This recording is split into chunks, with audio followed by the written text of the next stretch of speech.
Breaking news. Telangana రాష్ట్రంలో municipal ఎన్నికల నోటిఫికేషన్కు ముందు దావోస్లో AP IT minister Nara Lokesh Telangana CM Revanth Reddy కలవడంపైన ఇప్పుడు ఆసక్తికరమైన చర్చ నడుస్తూ ఉన్నది. ముఖ్యంగా తెలంగాణ రాష్ట్రంలో టీడీపీ ఇంకా టీడీపీ క్యాడర్ కావచ్చు, టీడీపీ కార్యకర్తలు కావచ్చు, అందరూ ఇంకా యాక్టివ్గా ఉన్న విషయం అందరికీ తెలిసిందే. ఇటీవల జరిగిన గ్రామ పంచాయతీ ఎన్నికల్లో కూడా టీడీపీ తన బలమేంటో అక్కడక్కడ చూపించింది. మరి ఈ నేపథ్యంలో తెలంగాణ రాష్ట్రంలో ఉన్న టీడీపీ క్యాడర్ను తన వైపు తిప్పుకునేందుకు సీఎం రేవంత్ రెడ్డి ఇప్పటి నుంచే వ్యూహరచన చేస్తున్నట్టు చాలా క్లియర్గా అర్థమవుతా ఉన్నది. ఐటీ మినిస్టర్ నారా లోకేష్తో ఆయన భేటీ వెనకాల ఈ రహస్యమైన చర్చ జరిగినట్లుగా విశ్లేషకులు చెబుతా ఉన్నారు. అయితే జూబ్లీ హిల్స్ ఉప ఎన్నికకు ముందే ఒక ఆసక్తికరమైన పరిణామం జరిగిన విషయం అందరికీ తెలిసిందే. జూబ్లీ హిల్స్ ఉప ఎన్నికల్లో టీడీపీ పార్టీ పోటీ చేయడం లేదని నారా చంద్రబాబు నాయుడు స్వయంగా ఆయన ప్రకటన విడుదల చేశారు. అంటే ఇండైరెక్ట్గా తన శిష్యుడైన సీఎం రేవంత్ రెడ్డి గారికి ఆయన పాజిటివ్ చేశారు, ఆయనకు మద్దతు ఇచ్చారు ఇండైరెక్ట్గా అనేది ఆ నేపథ్యంలో పెద్ద ఎత్తున మీడియాలో వార్తలు కూడా వచ్చాయి. మరి ఇప్పుడు మున్సిపల్ ఎన్నికల్లో ఇది పార్టీ గుర్తుపై జరుగుతున్న ఎన్నికల్లో ఇక టీడీపీ ఖచ్చితంగా రేవంత్ రెడ్డి గారికి మద్దతు ఇస్తుందా లేదా అన్న చర్చ ఒకవైపు నడుస్తూ ఉంటే, ఆయన నారా లోకేష్ తోటి సీఎం రేవంత్ రెడ్డి గారు కలిసి భేటీ అయి ఆ విషయం గురించి చర్చించి ఇక మీదట మున్సిపల్ ఎన్నికల్లో కూడా టీడీపీ పార్టీ పోటీ చేయకుండా తమకు డైరెక్ట్గా మద్దతు ఇవ్వాలని కోరినట్టు తెలుస్తూ ఉన్నది.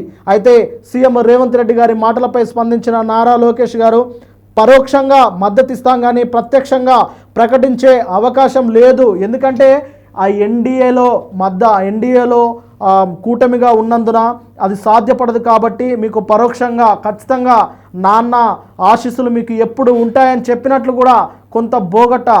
మొత్తానికి గురు శిష్యుల అనుబంధము ఎప్పటికీ చెదిరిపోదు, అది ఎప్పుడు అలాగే ఉంటుంది అనేది మరొకసారి రుజువు అవుతా ఉన్నది. అయితే తెలంగాణలో జనసేన పార్టీ మున్సిపల్ ఎన్నికల్లో పోటీ చేస్తుందని జనసేన అధినేత పవన్ కళ్యాణ్ ప్రకటించారు.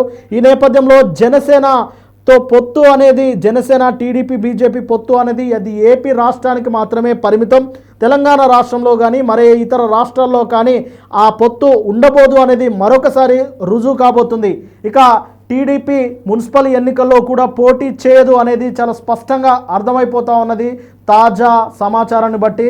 మరి చూడాలి, టీడీపీ కార్యకర్తలు, టీడీపీ శ్రేణులు రేవంత్ రెడ్డి గారికి, కాంగ్రెస్ పార్టీకి బహిరంగంగా వారు మద్దతు ప్రకటిస్తారా, లేదంటే లోపల ఒప్పందాల ప్రకారమే వారు సైలెంట్ పోలింగ్లో పాల్గొంటారా అనేది అయితే వేచి చూడాలి. ఏది ఏమైనప్పటికీ మున్సిపల్ ఎన్నికల్లో BRS versus Congress tough fight ఉండబోతుంది అనేది చాలా క్లియర్గా అర్థమవుతా ఉన్నది. మరి బీజేపీ పాత్ర ఏంటి తెలంగాణ రాష్ట్రంలో మున్సిపల్ ఎన్నికల్లో అనేది మరొక రకమైన చర్చ. గతంలో బీజేపీ మున్సిపల్ ఎన్నికల్లో, కార్పొరేషన్ ఎన్నికల్లో ఎంత బలంగా పుంజుకుందో చూసాము. మరి ఆ యొక్క రిజల్ట్ను పునరావృతం బీజేపీ చేసుకుంటుందా, లేదంటే మరొకసారి కాంగ్రెస్ వర్సెస్ బీఆర్ఎస్ ఫైట్గానే ఈ మున్సిపల్ ఎన్నికలు కనిపిస్తాయా అనేది వేచి చూడాలి. ఏది ఏమైనప్పటికీ మున్సిపల్ ఎన్నికల్లో వచ్చే ఫలితాలు ఖచ్చితంగా రాబోయే ఎంపీటీసీ జెడ్పీటీసీ ఎన్నికలపైన ప్రభావం పడతాయి.